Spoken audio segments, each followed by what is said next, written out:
Good morning बेटा। Good morning. Attend your roll call.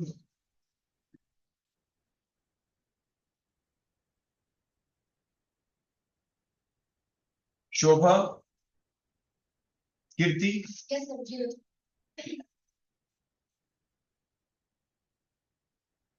Varsha, yes sir, 04। Anjali, yes sir, 05। खुशी, yes sir, 06। कविता,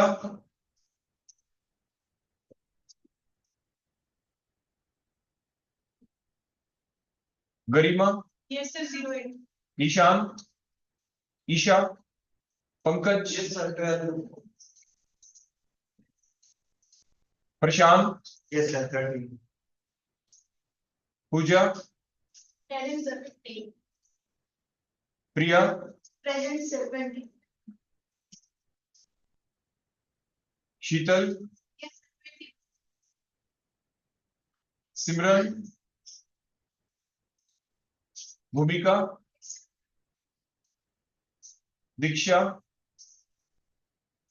खुशी, yes sir, 25। Renu, yes sir, 26। मुस्कान, sir, Hitesh, तमन्ना, present sir, 29। Nancy, ज्योति, प्रियंका,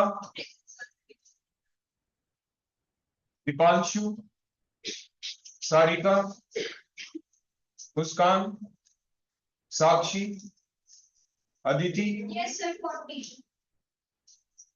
ज्योति, yes sir, 42। Aryan, Lakshmi, yes sir, 42। Naina, Sanju, Siddharth, Riya, yes sir, 55। Tanu, Sanu, present sir, 63। Anjali, present sir, Vansh, Man, Harsh, Rinki, Muskan, present sir, 60। Vidhi. और कोई student? हो गई सभी की attendance? Yes sir. ठीक है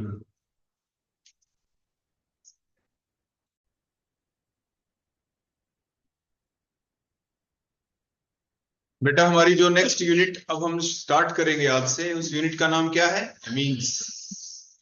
अभी तक जो हमने पढ़ा वो कौन कौन सी यूनिट थी इससे पहले? IR, इंफ्रारेड स्पेक्ट्रोस्कोपी और एल्डिहाइड कीटोन्स। तो वो हमारा कंप्लीट हो चुका है वो पार्ट। तो अब हम स्टार्ट करेंगे अपना next part, that is the amines के बारे में।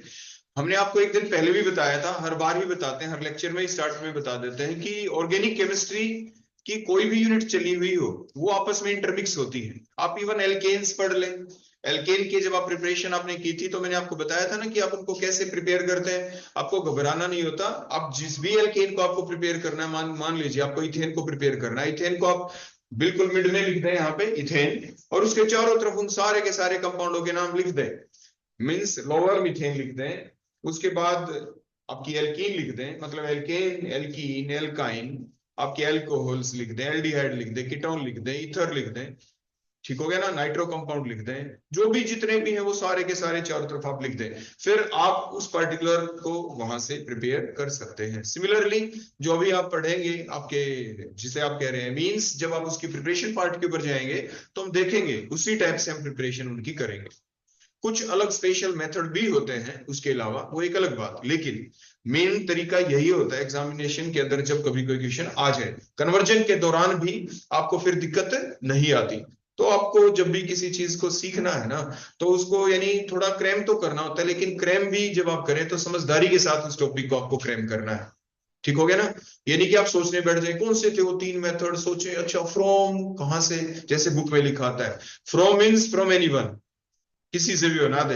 एग्जामिनेशन में आपके नंबर नहीं कटेंगे कि आपने इसी से क्यों बना दिया, जो आपका दिल किया वैसे बना दिया। रूट भी तो काफी है कन्वर्जन के। जब भी आप कन्वर्ट करते हैं तो एक कंपाउंड को दूसरे में कन्वर्ट करना है, तो क्या एक ही रूट हो सकता है? नो, अलग अलग डिफरेंट रूट हो सकते हैं, अलग अलग रिएजेंटों की हेल्प से एक कंपाउंड को आप दूसरे में बदल सकते हैं। तो जो आपने किया आप अपने वाले को ठीक माने, और वो ठीक तभी होगा जब आप इसी तरीके से प्रैक्टिस करेंगे। ठीक हो गया बेटा? तो इन्हीं बातों को आप अपने माइंड में रखेंगे और फिर हम स्टार्ट करते हैं अपनी अगली यूनिट। और इस यूनिट का नाम क्या है, जैसे अभी हमने बात की, एमीन्स। तो जो एमीन्स के अंदर अगर आप देखें तो ये कैसे कंपाउंड है, they are the derivative of the ammonium. ये अमोनिया के डेरिवेटिव है। बोलो किस चीज के डेरिवेटिव है? They are the derivative of ammonia. They are the derivatives of ammonia. ये अमोनिया के डेरिवेटिव्स। देखो डेरिवेटिव का फिर मतलब क्या होता है? डेरिवेटिव का मतलब होता है कि मींस वहां से वो बने हैं, मींस अमोनिया से बने हैं। मतलब आपके पास नाइट्रोजन है, नाइट्रोजन के ऊपर अगर हम 3H लगा देते हैं यहाँ पे, और नाइट्रोजन के ऊपर एक लोन पेयर आ गया, तो ये जो स्ट्रक्चर है आपके सामने किस चीज की है? अमोनिया की। अब ये स्ट्रक्चर कैसे बनी, उसके लिए आप क्या करते हैं, नाइट्रोजन की कॉन्जुगेशन लिख के देख लेते हैं। और आपने देखा कि 1s2 2s2 और 2p3, देखो नाइट्रोजन की कॉन्जुगेशन आ गई। इसकी ये वैलेंस शेल है, दो ही तो शेल है, एक पहली शेल एक सेकंड शेल, तो बाहर वाली शेल सेकंड शेल हो गई, वैलेंस शेल हो गई। आप इसमें देखेंगे आगे, देखो 2D भी नहीं होता, आप ध्यान रखें 2D नहीं होता। पहली शेल में सिर्फ S होता है, सेकंड शेल में 2 सब शेल होती हैं, S और P, तीसरी सब शेल में 3 सब शेल होगी, SPD। इस टाइप से आपने याद रख रखा है। अदरवाइज क्वांटम नंबर जब आप पढ़ते हैं तो उनके पर्टिकुलर जो फार्मूले रूल होते हैं उसके अनुसार भी आप इसको कैलकुलेट कर सकते हैं। डायरेक्ट हम ऐसा याद करेंगे। तो हमने क्या देखा, 2D नहीं होता, तो इसका यूटिलिटी क्या होगी? इसकी यूटिलिटी ऐसे होगी, देखो S में एक ही ऑर्बिटल, फिर आपने ऑर्बिटल का भी सीखा था ना, 1 3 5 7 ओड नंबर में S में एक ऑर्बिटल होगा, P में 3 ऑर्बिटल्स होंगे, D में 5 होंगे, F में 7 ऑर्बिटल होंगे, ऐसे। तो S में एक ऑर्बिटल था, एक ऑर्बिटल में मैक्सिमम 2 इलेक्ट्रॉन अपोजिट स्पिन के, जैसे आपका पॉली एक्सक्लूजन प्रिंसिपल चल गया था। उसके बाद पहले आपने 1s में इलेक्ट्रॉन भरे, फिर 2 में, ऐसा क्यों? आपका बहु प्रिंसिपल चल गया था। फिर भी इनके बारे में देखने के लिए आपने बोर्सबरी रूल यूज कर लिया था। उसके बाद आपने भरा तो एक ऑर्बिटल के अंदर 2 इलेक्ट्रॉन है, अपोजिट स्पिन के, पॉली एक्सक्लूजन प्रिंसिपल है। अब यहाँ पे P के अंदर 3 इलेक्ट्रॉन्स है, तो 1 2 3 आपने ऐसा क्यों भरा? आपका हंस रूल आ गया, हंस रूल ऑफ मैक्सिमम मल्टीप्लिसिटी। पहले इलेक्ट्रॉन एक एक करके भरे, देन पेयरिंग विल स्टार्ट। फिर भी आप पेयरिंग कर सकते हैं, आप ऐसा नहीं कर सकते कि इसमें 2 इलेक्ट्रॉन इकट्ठे कर दें, इसमें एक, ऐसा नहीं। हंस रूल ने बताया था। एक्सचेंज एनर्जी का टॉपिक आ जाता है यहाँ पे कि जितने ज्यादा अनपेड इलेक्ट्रॉन होंगे इनके आपस में एक्सचेंज हो सकते हैं। क्या हो सकते हैं इनके? एक्सचेंज। तो एक्सचेंज एनर्जी मैक्सिमम होगी, means the amount of energy released when there occur the exchange of electron between these degenerate orbitals। इनके बीच में जब एक्सचेंज होता है तो उसे आप क्या कहते हैं? Exchange energy. जितनी एनर्जी बाहर निकलेगी खुद की एनर्जी कम और स्टेबिलिटी ज्यादा।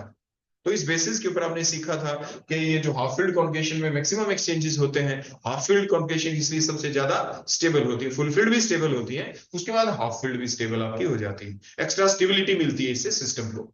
क्लियर हो गया बेटा यहाँ तक? तो आपने कॉन्जुगेशन लिखी, आपने सीखा वैलेंस शेल में नाइट्रोजन के पास 3 तो अनपेड इलेक्ट्रॉन है जिन्हें बॉन्ड पेयर कहते हैं, जो बॉन्ड बनाने के काम आए। देखो नाइट्रोजन के पास 1 2 3 3 बॉन्ड पेयर हो गए, और ये जो पेयर की फॉर्म में बच गया ये आपका यहाँ पे दोनों कौन है? लॉन पेयर और ये बॉन्ड पेयर। इसलिए नाइट्रोजन ने 3 बॉन्ड बनाए और एक उसके पास क्या है? Lone pair. फिर आप सीखते हैं इसकी स्ट्रक्चर के बारे में, ज्योमेट्री के बारे में, कि जब आपके टोटल 4 हो गए यहाँ पे 1 2 3 सिग्मा बॉन्ड एक लॉन पेयर, तो हाइब्रिडाइजेशन बोलो क्या बन जाएगी यहाँ पे? sp3।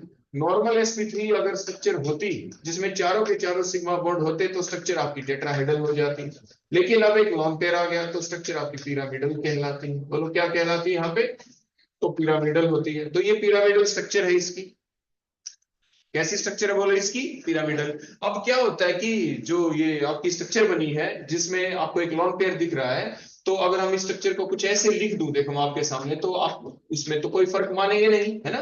कोई फर्क नहीं है, देखो इस टाइप से। तो अब ये जो H है ना बेटा, यहाँ पे H, इस H को हटा के हम कोई R ग्रुप लगा दें, सब्सटीट्यूशन करेंगे, तो मीन्स वो कहां से किसके अंदर कर रहे हैं? अमोनिया के अंदर। तो अमोनिया के अब क्या बनने जा रहे हैं? डेरिवेटिव। अमोनिया से बनने वाले कंपाउंड वो ये हैं, और H को रिप्लेस करके बना रहे हैं। तो अगर हम एक H को हटा के एक R लगा दें, प्राइमरी अमीन, 2 लगा दें सेकेंडरी अमीन, 3 लगा दें टर्शरी अमीन बन जाएगी, और लॉन पेयर को भी यूज करके एक R ग्रुप और लगा दें कोऑर्डिनेट बॉन्ड बना के, तो क्वाटरनरी अमोनियम सॉल्ट बन जाएगा। ऐसा कुछ होगा। क्लियर हो गया? तो एमीन्स कौन होते हैं? They are the derivative of ammonia. और इस तरीके से ये 3 बॉन्ड बनने ही होते हैं। अगली चीज देखो, जो चीज मैं आपको यहाँ पे बताने वाला था, मान लीजिए हमने यहाँ पे कोई 3 R लगा दिए, जैसे मैंने आपको बताया, तो ये टर्शरी अमीन हो गया। अगर एक R लगाते तो प्राइमरी अमीन, 2 लगाते तो सेकेंडरी, और 3 लगा दिया तो टर्शियरी अमीन। अब क्या होता है कि ये जो टर्शियरी अमीन की स्ट्रक्चर मैंने यहाँ पे बनाई, या सेकेंडरी की बनाते या प्राइमरी की बनाते, तो जो आपके अमीन्स होते हैं इनके अंदर एक फास्ट प्रोसेस चलती है जिसे इन्वर्जन कहते हैं। बोलो जिसे क्या कहते हैं? इन्वर्जन। तो ये फास्ट प्रोसेस चली, इसे नाइट्रोजन इन्वर्जन कहा जाता है। इसे क्या कहते हैं? Nitrogen inversion is the process in which one isomeric form converted into the another isomeric form and these are in equilibrium with each other. ये आपस में बदलती रहती हैं। तो मीन्स ये फास्ट प्रोसेस चली, इसे नाइट्रोजन इन्वर्जन कहते हैं। बोलो इसे आप क्या कह देते हैं? That is called as the nitrogen inversion. इसे आप नाइट्रोजन इन्वर्जन कहते हैं।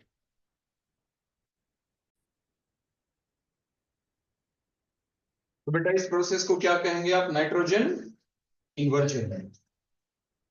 तो ये एमीन्स के अंदर ये प्रोसेस चलती है जिसे क्या कहा जाता है? Nitrogen inversion.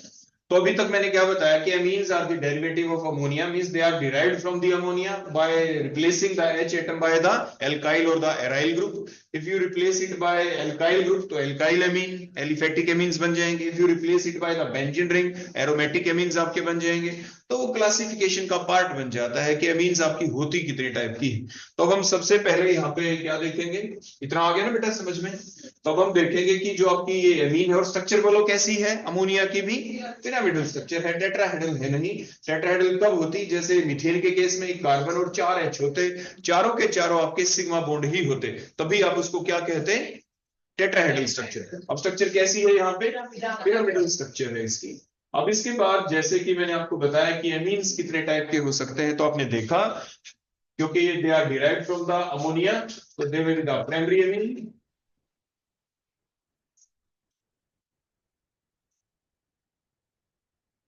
एमीन की स्पेलिंग क्या होती है? ठीक है, primary amine, secondary amine, tertiary amine, और एक क्वाटरनरी अमोनियम सॉल्ट बन जाएगा यहाँ। Quaternary ammonium salt. तो जो प्राइमरी एमीन कौन हुए? The amines which are formed by the replacement of one H atom of ammonia by R group, alkyl group होता है एराइल ग्रुप। तो आपने ये यहाँ पे अमोनिया लिखा, इसके अंदर से आपने एक H हटाया और एक R लगाया, तो बोलो बन गए कौन? RNS। क्या बन गए बोलो? RNS। या मान लीजिए आपके पास कोई एल्केन होता, तो एल्केन का एक H हटा के क्या लगा दो आप? NH2, तो भी यही चीज बनेगी। Otherwise they are the derivative of ammonia. Secondary में देखें तो फिर क्या होगा? अगर 2H हटा दें, अगर आपने 2H हटा के 2R ग्रुप लगा लिया, तो आपके क्या बन जाएगा? तो R2NH सेकेंडरी एमीन। उसी टाइप से अगर हम 3H हटा दें और 3R ग्रुप लगा दें, तो बोलो क्या बन जाएगा? ये टर्शियरी एमीन। और क्वाटरनरी अमोनियम सॉल्ट कैसे बनता है अभी हम वो देखेंगे बाद में। तो अब हुआ क्या? क्वाटरनरी अमोनियम सॉल्ट बनने की एक पर्टिकुलर रिएक्शन भी थी जो आपने देखा था कि वो आखिर वो बनता कैसे है। तो जो भी बनता है एक पर्टिकुलर रिएक्शन है, पहले मैं आपके सामने से कोई लिख ही देता हूं यहाँ पे ताकि आप उस चीज को समझ पाए। मान लीजिए हमारे पास क्या है यहाँ पे? Alkyl halide. ध्यान से देखना, मान लीजिए हमने कोई एल्काइल हैलाइड ले लिया, मान लीजिए सिंपल से सिंपल ले लेते हैं, मान लीजिए CH3Cl, क्लोरोमीथेन हमने ले लिया और आपने इसमें अमोनिया को डाल दिया। बोलो क्या डाल दिया? अमोनिया। अमोनिया की स्ट्रक्चर अभी आपने देखी थी कैसी होती है कि नाइट्रोजन के पास एक लोन पेयर होता है, 3 क्या लगे हुए होते हैं उसमें? H लगे हुए होते हैं। आपने अपनी लोअर क्लासेस के अंदर एल्काइल हैलाइड वाली यूनिट पढ़ी होगी, तो वहां पे आपने देखा था कि कार्बन के ऊपर स्लाइड पॉजिटिव चार्ज होता है, हेलोजन के ऊपर स्लाइड नेगेटिव चार्ज होता है।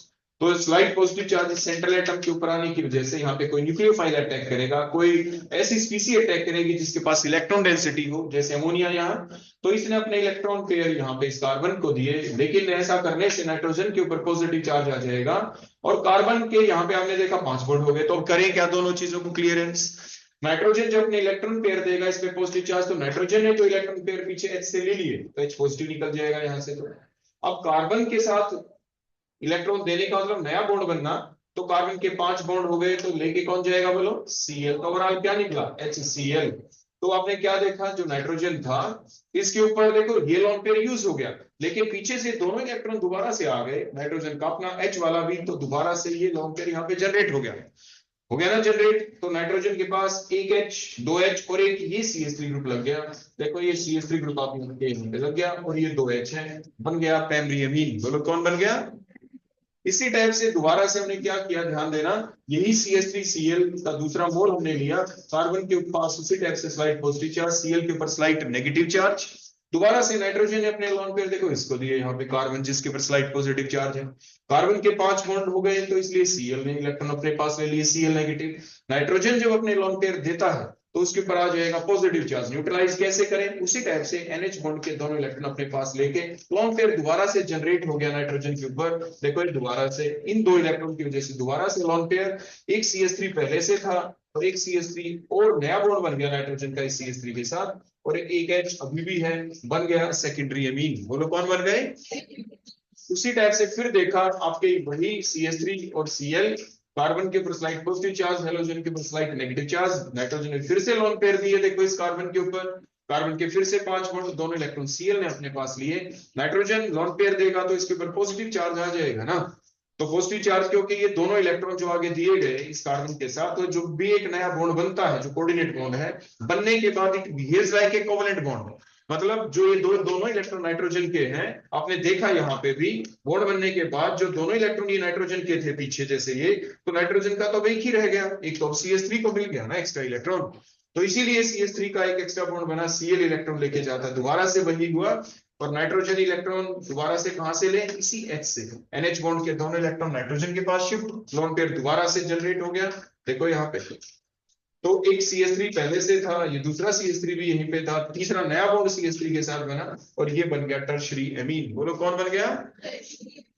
टर्शरी अमीन बनने के बाद अब दोबारा से देखो यहाँ पे यही CH3 और देखो ये रहा Cl, नाइट्रोजन ने फिर से दिए इलेक्ट्रॉन, क्योंकि कार्बन के ऊपर स्लाइड पॉजिटिव चार्ज, Cl दोनों इलेक्ट्रॉन ले गया, लेकिन अब की बार नाइट्रोजन के पास कोई H नहीं है कि इलेक्ट्रॉन उससे ले ले, तो इसलिए नाइट्रोजन के ऊपर बना रहेगा पॉजिटिव चार्ज। क्या बना रह जाएगा। और ये नया बॉन्ड देखो, जो नया बॉन्ड ये CH3 के साथ बना, ये CH3 दिखाया, 3 CH3 पहले से ही है यहाँ पे, देखो ये रहे। और पॉजिटिव के पास कौन घूमेगा यहाँ पे, कोई मोटी चास्पीसी, वो है Cl, बन गया क्वाटरनरी अमोनियम सॉल्ट। क्या बन गया। आपने देखा होगा अगर ये CH3 ना होते 4 और यहाँ पे 4 H होते हैं, तो ये कौन होता, N के ऊपर 4 H होते तो अब इसे NH4 बोलते हैं। NH4 पॉजिटिव होता, Cl नेगेटिव होता तो अमोनियम क्लोराइड होता, सिंपल अमोनियम क्लोराइड। अब टेट्रामिथाइल अमोनियम क्लोराइड कह दे आप चाहे इसे, 1 2 3 4 मिथाइल है ना, है तो अमोनियम क्लोराइड। तो जो अमोनियम क्लोराइड है उसी के अंदर, तो उसी का तो डेरिवेटिव है, ये अमोनियम क्लोराइड का डेरिवेटिव है। अमोनियम क्लोराइड के जो 4 H है वो हटके उसकी जगह 4 एल्काइल ग्रुप आ गए हैं, तो ये अमोनियम क्लोराइड का डेरिवेटिव है एक्चुअली। अगर आप देखें तो बना कैसे, आपने पूरी रिएक्शन देखी, ये जो पूरी रिएक्शन थी ना, एल्काइल हैलाइड वाली यूनिट में आपने पढ़ी थी। एल्काइल हैलाइड वाली में क्या पढ़ा था कि आपने एल्काइल हैलाइड में अमोनिया लिया, लेकिन अमोनिया को एक्सेस में नहीं लिया। बोलो अमोनिया को किस में नहीं लिया, एक्सेस में। बार बार आप किसको कर रहे हैं यूज, अमोनिया का तो एक ही मोल था जो आपने स्टार्ट में लिया, एल्काइल हैलाइड का 1 मोल जो स्टार्ट में यूज हुआ, एल्काइल हैलाइड का 2nd मोल, तो आपके 1 मोल एल्काइल हैलाइड का यूज हुआ तो प्राइमरी अमीन बन गए। आपने क्या देखा, बोलो कौन बन गए। एल्काइल हैलाइड का 2nd मोल यूज हुआ तो आपने क्या देखा, सेकेंडरी अमीन बन गया। 1 मोल और यूज हुआ तो बोलो क्या बन गया, टर्शियरी अमीन बन गया, यहाँ पे बन गया ना। और एक और यूज हुआ तो क्वाटरनरी अमोनियम सॉल्ट बन गया। बोलो क्या बन गया, यहाँ पे क्वाटरनरी अमोनियम सॉल्ट यहाँ पे जनरेट हो गया। आगे बेटा बात समझ में, ये पूरी की पूरी जो रिएक्शन है इसे आप कहते क्या है, होफमान साइंटिस्ट के द्वारा दी गई, कहते हैं होफमान एग्जॉस्टिव एल्काइलेशन। बोलो इस पूरी की पूरी रिएक्शन का नाम जो अभी आपने देखी, बोलो इसका नाम क्या है, होफमान एग्जॉस्टिव एल्काइलेशन आप इसे कहते हैं। That is the Hofmann exhaustive alkylation, जिसके द्वारा आपको मिलता है प्रोडक्ट मिक्सचर। आपको अकेली एक चीज नहीं मिलती कि प्राइमरी अमीन मिल गया, we got a mixture of primary amine, secondary amine, tertiary amine और the quaternary ammonium salt during that reaction, that is the Hofmann exhaustive alkylation. तो ये थी आपकी टाइप एमीन्स की, कि एमीन्स में भी द प्राइमरी अमीन, में भी द सेकेंडरी अमीन, में भी द टर्शियरी अमीन, में भी the quaternary ammonium salt. Clear हो गया। अब जैसे ही ये क्वाटरनरी अमोनियम सॉल्ट यहाँ पे बना, यहाँ पे बन गया। अब देखो जो याद रखने का एक तरीका होता है ना, जब हम किसी चीज को सीखते हैं तो उसके दौरान हमारे माइंड में कनेक्टिविटी चलनी चाहिए कि ये चीज याद कर ली तो अगली हम क्या याद करें जो पिछली किसी यूनिट के अंदर हमने सीखी हो, जो जो चैप्टर आपने लोअर क्लासेस में अभी तक पढ़े हो। वैसे +1 +2 में तो आप सारी चीजें पढ़ के आ चुके हैं, ये सारी चीजें पढ़ चुके हैं, लेकिन +2 के बाद जो आपकी नई स्ट्रीम स्टार्ट हुई, जो बैचलर डिग्री आपकी स्टार्ट हुई, यूजी डिग्री आपकी जो स्टार्ट हुई, जिसमें आपने पहले एल्केन, एल्कीन, एल्काइन पढ़ा, फिर एल्काइल हैलाइड पढ़ा, उसके बाद ही तो आप यहाँ पे पहुंचे। तो जब आप यहाँ पे पहुंचे तो इट मींस जो पुरानी जो बातें थी, मतलब ये रिएक्शन कोई आपके लिए नई नहीं थी, इसको आप एल्काइल हैलाइड में भी पढ़ चुके थे, तभी तो मैंने आपके सामने इसको पहले लिख दिया।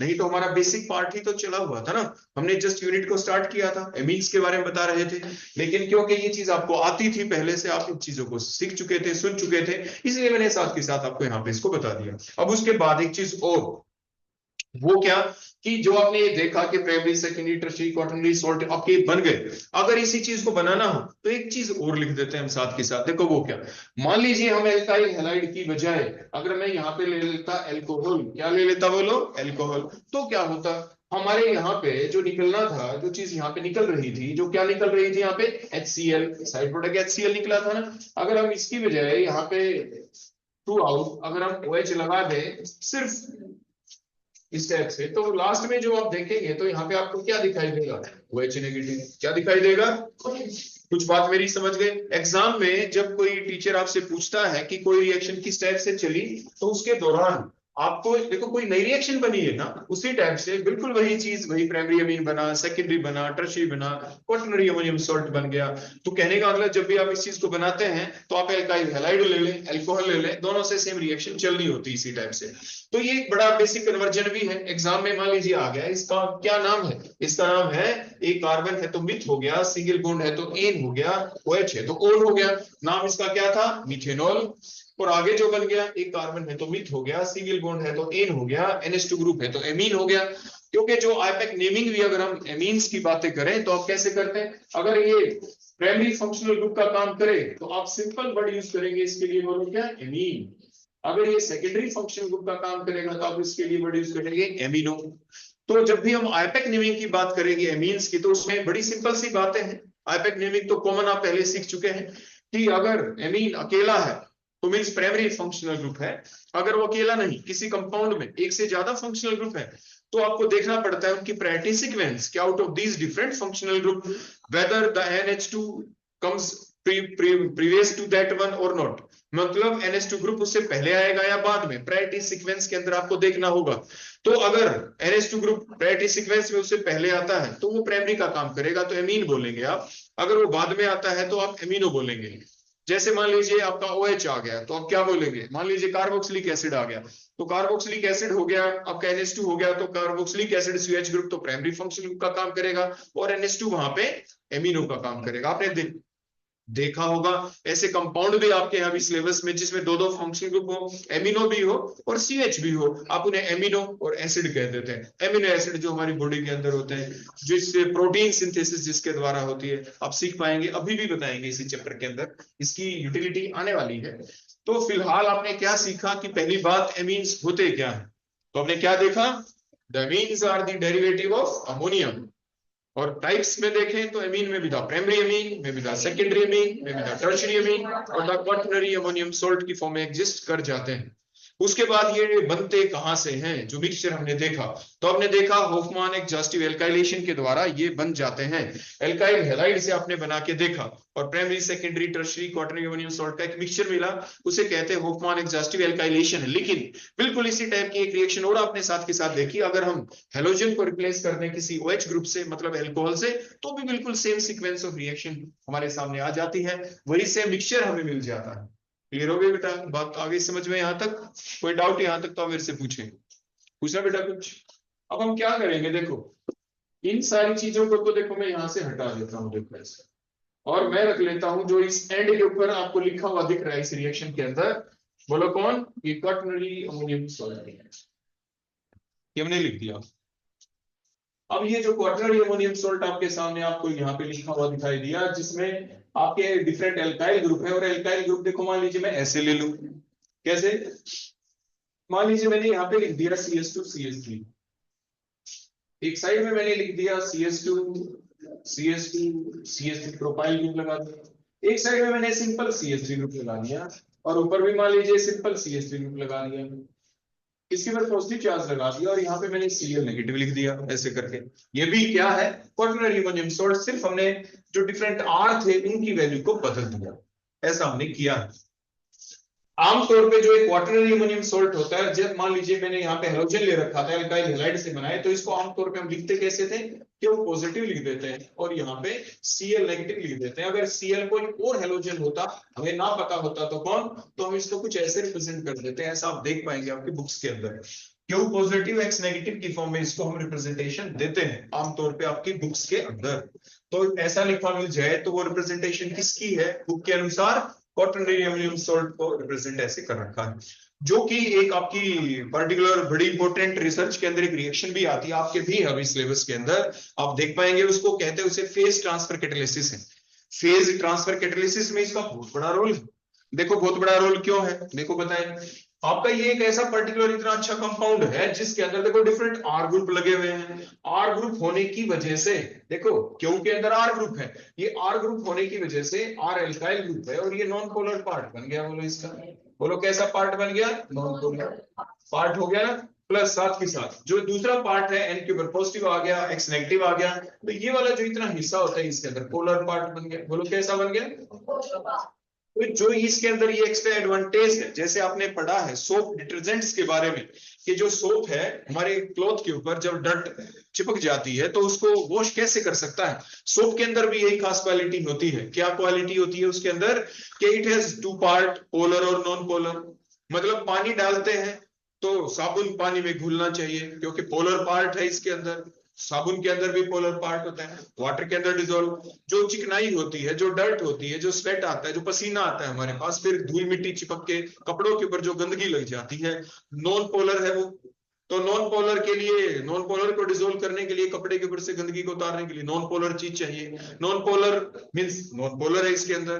तो जो साबुन होता है वो भी ऐसा ही होता है कि उसके अंदर दो पार्ट होते हैं, डिटर्जेंट्स भी ऐसे होते हैं, उसके अंदर दो पार्ट होते हैं, पोलर और एक नॉन पोलर, जिसकी वजह से it can dissolve in both means polar and the non polar. Non polar dirt के अंदर और पोलर वाटर के अंदर साइमल्टेनियसली डिसोल्व होकर दोनों को इकट्ठा एक दूसरे के पास ले आता है और कपड़ा आपका साफ हो जाता है। सिमिलरली आप यहाँ पे रिएक्शन की जब बात करेंगे जिसे फेज ट्रांसफर कैटालिसिस कहते हैं। फेज का मतलब क्या है, मतलब एक से दूसरे फेज में जाना, एक जगह से दूसरे जगह के ऊपर लेके चले जाना। और वो क्यों चले जाना, जबकि उनका मीडियम अलग अलग हो। तो वो रिएक्शन कैसे चलती है आप उस चीज को देख पाएंगे। बड़ी सिंपल, बड़ी बड़ी अच्छी रिएक्शन होगी वो। लेबोरेटरी के अंदर, रिसर्च के अंदर उसकी यूटिलिटी है, अदरवाइज वो रिएक्शन चलनी ही नहीं थी। इसकी हेल्प से वो रिएक्शन चल पाई। तो वो रिएक्शन अभी हम देखेंगे अपने रिएक्शन पार्ट के अंदर। मैं थोड़ी हेडिंग आपको बता दी है, नाम क्या होगा उसका, फेज ट्रांसफर कैटालिसिस। और वो सब्सटेंस जो ऐसा काम करेगा कहते हैं उसे फेज ट्रांसफर कैटालिस्ट, और वो कोई और नहीं होगा, वो यही होगा जो आपके सामने लिखा हुआ आपको दिख रहा है। इसी फॉर्म में लिखेंगे, क्यू पॉजिटिव और बोलो क्या, एक्स नेगेटिव की फॉर्म के अंदर हम लिखेंगे। आगे बात समझ में। चलो अब हम यहाँ पे चलते हैं अपने इस पार्ट के ऊपर। अब हमारा अगला क्वेश्चन बेटा ये आ गया कि मान लीजिए क्वाटरनरी अमोनियम सोल्ट आपके पास, और ये जो क्वाटरनरी अमोनियम सोल्ट आपको यहाँ पे दिखाई दिया, हम ये चाहते हैं कि इसके अंदर कोई बेस डाल दें। मान लीजिए आपने कोई बेस डाल दिया, पिरिडीन डाल दी, यहाँ पे पिरिडीन, देखो ऐसे पिरिडीन हमने डाल दिया। पिरिडीन की स्ट्रक्चर क्या है, पिरिडीन की स्ट्रक्चर देखो कुछ ऐसे है कि मान लीजिए बेंजीन रिंग बनाया हमने ऐसे, और इसमें एक जगह के ऊपर कार्बन की वजह हमने एन लगा दिया, तो ये पिरिडीन बन गया। बेंजीन की स्ट्रक्चर में और पिरिडीन की एक जैसी होती है, फर्क इतना कि एक कार्बन की जगह एक एन आ जाता है। नाइट्रोजन के ऊपर एक लोन पेयर है, ये लोन पेयर किसी को डोनेट कर सकता है, ये बेस है। अभी हमारा अगला टॉपिक जो हम पढ़ने वाले हैं यहाँ पे, इसीलिए मैंने इसको यहाँ पे लिया है कि ये बेस क्यों है। मतलब जितने भी एमीन्स होते हैं, जैसे मैंने ये लिखा नाइट्रोजन के ऊपर एक लोन पेयर होता है, इसके ऊपर एक R लगा दिया तो प्राइमरी अमीन है, 2 R लगा देते सेकेंडरी अमीन है, 3 लगा देते तो टर्शियरी अमीन है। अब इसके पास एक लोन पेयर है, ये लोन पेयर किसी को डोनेट बाहर कर सकता है। Due to the presence of the lone pair on the central nitrogen atom, it can donate the lone pair to the outside species, so it act as the base. ये base का काम करता है Lewis scientist के अनुसार। तो जो electron pair donor होता है उसे क्या कहते हैं, बेस। जो इलेक्ट्रॉन पेयर एक्सेप्टर होता है उसे क्या कहते हैं, एसिड। क्या कहते हैं उसे, एसिड, लुईस साइंटिस्ट के अनुसार। तो ये बेसिक होते हैं। एमीन्स बोलो क्या होते हैं? बेसिक। अभी हम पढ़ेंगे कुछ पल के बाद कि कोई एमीन कम बेसिक होता है, कोई ज्यादा होता है, तो ऐसा क्यों होता है। वैसे कॉमन सी सेंस हमारे दिमाग में आ ही गई होगी, जैसे अभी हमने आपको बताया कि कोई ना कोई जो बेस होगा ना वो इसीलिए होगा क्योंकि उसके पास लोन पेयर है डोनेट करने के लिए। अगर वो लोन पेयर ज्यादा फ्रीली अवेलेबल है तो ज्यादा अच्छा बेस होगा। If these lone pair are less freely available for the donation, तो वो क्या होगा? लेस बेसिक होगा। तो वो कम ज्यादा बेसिक क्यों होगा, ऐसी क्या खास बात होगी उनके स्ट्रक्चर के अंदर, वो भी हम पढ़ेंगे कुछ पल के बाद। क्या पता ये लोन पेयर बाहर डोनेट करने के लिए अवेलेबल ना हो, क्या पता इनकी इन्वॉल्वमेंट कहीं और हो गई हो, कहीं और कैसे हुई, क्यों हुई, कैसी थी उसकी स्ट्रक्चर ऐसी कि जिसकी वजह से लोन पेयर ये बाहर अवेलेबल नहीं हो पाए, अंदर ही अंदर किसी और चीज में इन्वॉल्व हो गए। आमतौर पे उस प्रोसेस को आप रेजोनेंस की फॉर्म में पढ़ेंगे, आगे हम देख पाएंगे, जिसकी वजह से बेसिसिटी थोड़ी कम हो जाएगी। क्लियर हो गया बेटा? तो अभी फिलहाल मैंने क्या बताया आपको, पहला हमने पढ़ा बटा एमीन्स, तो आपने पढ़ा the derivative of ammonia are called amines. Different type के थे, primary amine if one R group is present, secondary amine if two R groups are present on the nitrogen atom of ammonia, और अगर आपके 3 are group present है तीनों H को replace करने के बाद तो आपके टर्शियरी अमीन और क्वाटरनरी अमोनियम सॉल्ट, अगर नाइट्रोजन का लोन पेयर भी अगर हो जाए यूज कोऑर्डिनेट बॉन्ड के द्वारा तो बन जाता है क्वाटरनरी अमोनियम सॉल्ट, और हॉफमैन एग्जॉस्टिव एल्काइलेशन के द्वारा आपने उसको देखा, और वो देखने के बाद ये स्ट्रक्चर बनी क्वाटरनरी अमोनियम सॉल्ट। इसकी एक एप्लीकेशन बताई कि what is the application of quaternary ammonium salt, तो मैंने बताया quaternary ammonium salt it act as the catalyst. Phase transfer catalysis के दौरान प्रोसेस का नाम क्या होगा वहां पे? फेज ट्रांसफर कैटालिसिस, जिसके द्वारा जो रिएक्शन नहीं चलनी चाहिए थी इसकी वजह से वो चल पाई, वो रिएक्शन हो पाई, तो ये आपका कैटलिस्ट का काम भी करेगा और कहेंगे इसे फेज ट्रांसफर कैटालिसिस। प्रोसेस वहां पे कहलाएगी फेज ट्रांसफर कैटालिसिस। तो क्वाटरनरी अमोनियम सॉल्ट उसका एग्जांपल भी है। साथ ही साथ जो क्वाटरनरी अमोनियम सॉल्ट है और कहां पे होता है यूज, देखो मैंने अभी बताया अगर हमने ये सब्सटेंस ले लिया और ये बेस है, बेस है तो मींस ये अपने इलेक्ट्रॉन पेयर किसी को डोनेट करेगा, किसको दे? क्वेश्चन ये आया किसको दे। तो आप देखें बड़ी ध्यान से कि यहाँ पे नाइट्रोजन है जिसके ऊपर पॉजिटिव चार्ज है, ये चाहता है कि मैं अपने इलेक्ट्रॉन इस बॉन्ड से या इस बॉन्ड से या इस बॉन्ड से या इस बॉन्ड से कहीं से मैं इलेक्ट्रॉन जल्दी से छीन लूं और मेरा पॉजिटिव चार्ज कहीं शो हो जाए। कहां से छीने? अब ये तो छीनेगा तब ना जब ये जो जिस कार्बन से अटैच है ये कार्बन इसको कह दे हाँ आप आराम से मेरे इलेक्ट्रॉन ले जा सकते हैं। ये आराम से कब करेगा? जब इससे अगला जो नेबरिंग कार्बन एटम होगा ये उससे पूछेगा कि भाई मुझे इलेक्ट्रॉन नाइट्रोजन को देने, क्या मैं दे सकता हूं, क्या आप मुझे दे सकते हो? पीछे से एक कंटिन्यूअस प्रोसेस होती है ना ये। तो जिससे भी ये देगा तो ये जो कार्बन नाइट्रोजन से नेक्स्ट लगा है इस अगले कार्बन ने पूछा इस एच से, इस एच से क्या पूछा कि भाई मैं इलेक्ट्रॉन आपसे छीन लूं ताकि मैं आगे दे दूं इस कार्बन को। फिर कार्बन नाइट्रोजन को देना चाहता है, ऐसा पूछा गया। फिर ऐसा ही पूछा गया यहाँ पे, देखो इधर वाले से, देखो ऐसे इस पिरिडिन को देखो मैंने दोबारा बना दी इसकी स्ट्रक्चर सिर्फ आपके समझ के लिए। इसने लॉन पेयर दिए, देखो यहाँ पे डोनेट इसको, इसने कहा कि देखो देते बाद में इसने कहा नाइट्रोजन ने भाई इलेक्ट्रॉन दे दोगे मुझे, मैं ले लूं जैसे इधर से, या भाई आप दे दो इधर से। इसने अगले कार्बन को कहा, कार्बन ने एच को कहा कि भाई ले ले आपके इलेक्ट्रॉन इधर, तो एच ने कहा कि भाई ले लो लेकिन मुझे भी तो चाहिए ना। तो इसने कहा बाहर से जो पिरिडिन है जो बेस का काम कर रहा है, बेस कौन होता है? कोई भी नेगेटिवली चार्ज स्पीशीज जो अपने इलेक्ट्रॉन एच को दे दे, कोई भी नेगेटिवली चार्ज स्पीशीज अपने इलेक्ट्रॉन एच को ना दे के किसी और को दे दे। जैसे अभी आपने पढ़ी थी ना होमोनिक एग्जॉस्टिव एल्काइलेशन, जिसमें आपने क्या सीखा था बोलो? आपने ये सीखा था यहाँ पे देखो इस रिएक्शन के अंदर जो अभी आपने पढ़ी कि इस नाइट्रोजन ने अपने लोन पेयर बोलो किसको दिए थे? कार्बन के ऊपर स्लाइड पॉजिटिव चार्ज, एक्स के ऊपर नेगेटिव, बोलो किसको दिए थे यहाँ पे? कार्बन को। क्या इसने अपने लोन पेयर जो एच को दिए थे? नो। अब ये न्यूक्लियोफाइल का कर रहा है काम, अमोनिया ने यहाँ पे न्यूक्लियोफाइल का काम किया। मतलब कोई भी ऐसी स्पीसी जिसके पास एक्सेस चार्ज डेंसिटी है, एक्सेस नेगेटिव चार्ज डेंसिटी है, अगर वो अपने उस नेगेटिव चार्ज डेंसिटी को लॉन पेयर इलेक्ट्रॉन्स को डोनेट कर रहा है, अगर एच को, जैसे ये अपने लॉन पेयर यहाँ पे किसको डोनेट करेगा? एच को। ये अपने लॉन पेयर किसको करेगा? एच को। Now it act as a base. अब ये बेस कहेंगे आप इसे, pyridine called as the base. लेकिन अगर ये नेगेटिव चार्ज डेंसिटी ये लॉन पेयर कोई भी स्पीसी जैसे ये अपने इलेक्ट्रॉन एच को ना दे के कार्बन को दे दे तो कहलाएगा न्यूक्लियोफाइल।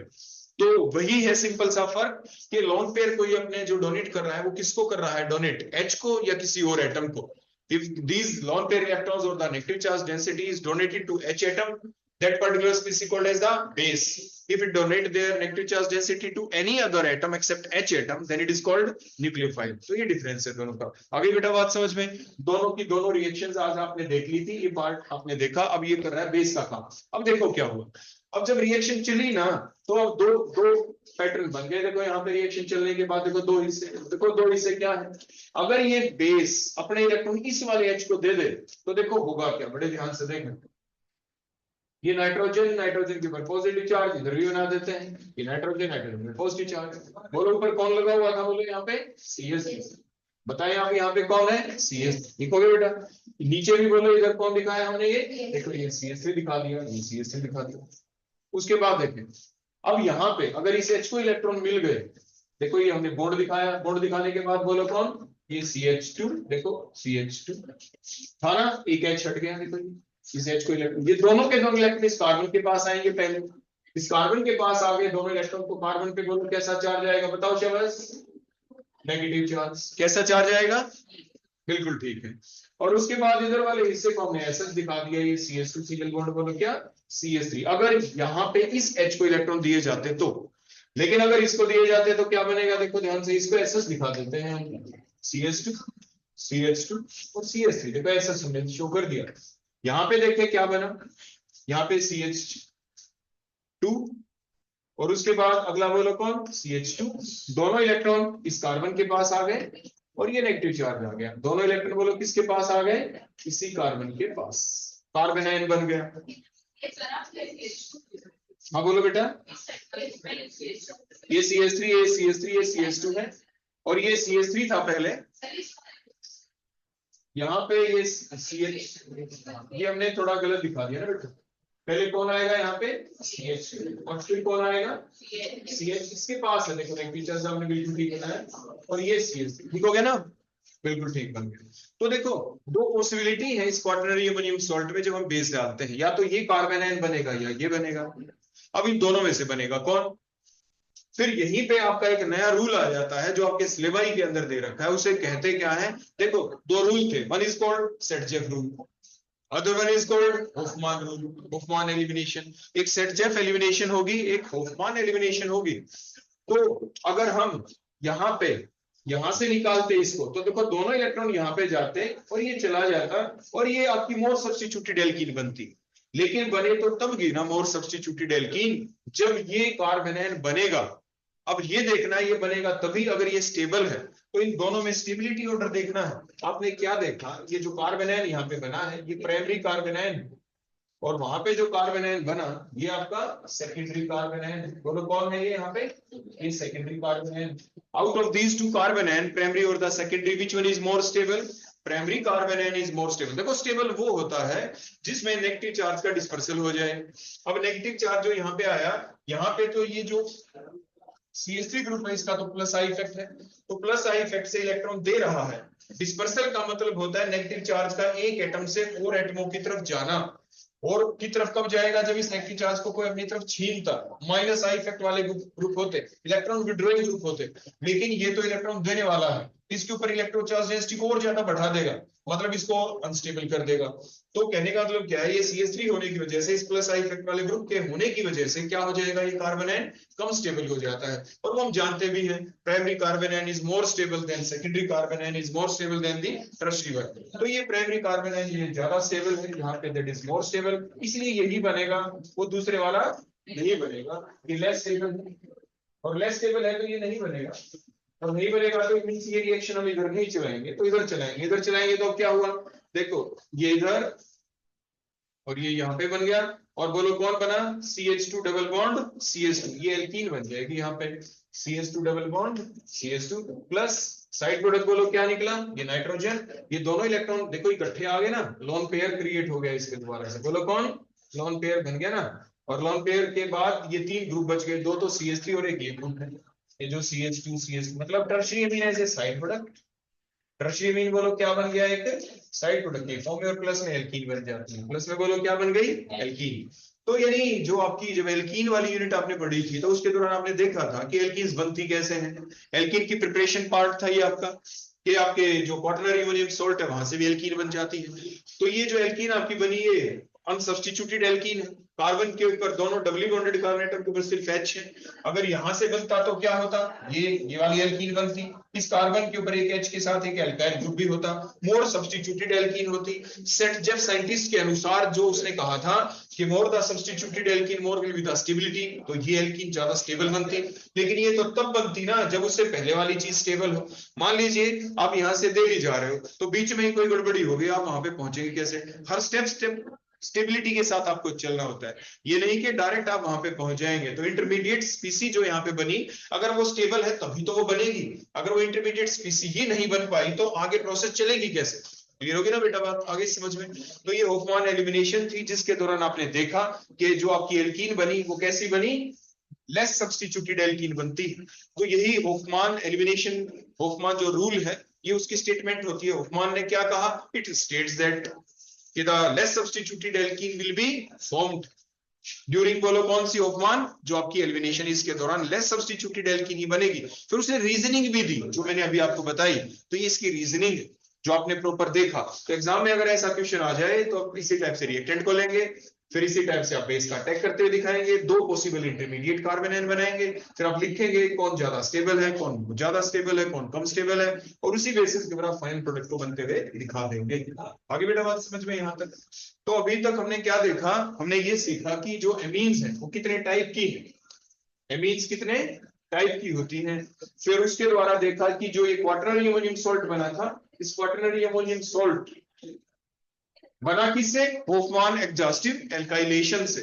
फिर जो क्वाटरनरी अमोनियम सॉल्ट बना उसको फर्दर उसकी इन्वॉल्वमेंट हमने देखी, रिएक्शन का नाम क्या था, होफमान एलिमिनेशन। बोलो कौन सी थी, जिसके दौरान जो प्रोडक्ट बनी, जो एल्कीन बनी, कैसी बनी, लेस सब्स्टिट्यूटेड एल्कीन बनती है। बोलो कौन बनती है, हमेशा ही दो पॉसिबिलिटी होंगी तो बनेगी लेस सब्स्टिट्यूटेड एल्कीन हमेशा ही, इसके दौरान जब क्वाटरनरी अमोनियम सॉल्ट से आप बना रहे होंगे, क्योंकि वहां पे इंटरमीडिएट ऐसा बन जाता है। ठीक हो गया बेटा? अब उसके बाद जो मैंने आपको बताया कि क्वाटरनरी अमोनियम सॉल्ट की एक एप्लीकेशन और भी है, एक एप्लीकेशन और क्या है, फेज ट्रांसफर कैटलिस्ट का ये करता है काम। बोलो किस चीज का काम करेगा, फेज ट्रांसफर कैटलिस्ट का ये करेगा काम। तो वो रिएक्शन आखिर चलती कैसे है, किस तरह से चलेगी वो रिएक्शन, किस तरह से हम उस काम को करवा सकते हैं, तो वो हम बताएंगे आपको। लेकिन उससे पहले आपको कोई डाउट तो मेरे से पहले पूछ लें। है बेटा किसी बच्चे को कोई डाउट?